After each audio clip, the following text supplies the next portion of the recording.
حیدرآباد اور سکندرآباد کا مشہور بھروسے مند ادارہ deals done property dealing services.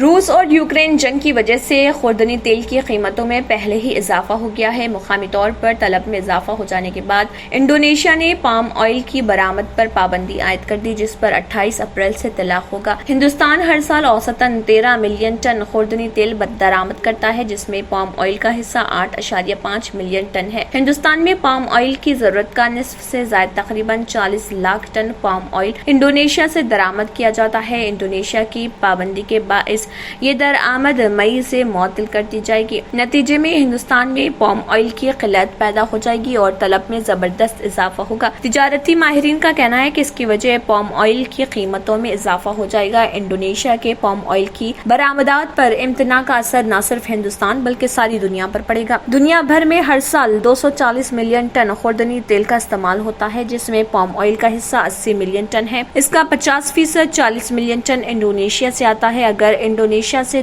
برآمدات رک جاتی ہے تو اس پر انحصار کرنے والے تمام ممالک کو مشکلات کا سامنا کرنا پڑے گا۔ روس اور یوکرین کی جنگ کی وجہ سے ہندوستان میں سن فلاور تیل کی درآمد نصف فیصد گھٹ گئی، جس کی وجہ سے پام آئل کی مانگ میں اضافہ ہو گیا تھا۔ پام آئل کی قیمتیں جنگ شروع ہونے سے پہلے کے مقابلے میں 50% سے زیادہ بڑھ گئی ہیں۔ فی الحال 175 تا 225 روپے فی لیٹر پہنچ گئی ہے۔ پام آئل کھانے کی اشیاء کے علاوہ کاسمیٹکس اور بایو فیول کی تیاری میں بھی استعمال ہوتا ہے، جس کی وجہ سے اس کی قیمت میں بھی اضافے ہونے کا امکان ہے۔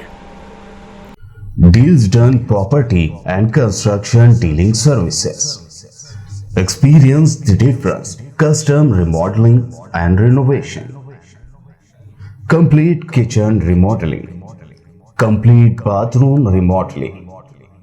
Basement finishing and remodeling. Interior and exterior painting.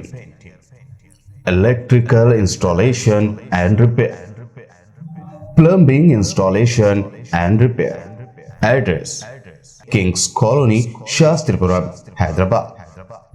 Contact 984-936-3888 and 868-678-1110. اگر آپ نے ہمارے چینل کو ابھی تک سبسکرائب نہیں کیا ہے تو یہاں پر ریڈ کلر کا سبسکرائب بٹن دکھ رہا ہے، اسے کلک کریں اور ہمارے چینل کو سبسکرائب کیجیے اور ساتھ ہی ساتھ بیل آئیکن کو بھی کلک کیجیے، جس سے آپ کو تازہ اپڈیٹ ملتی رہے۔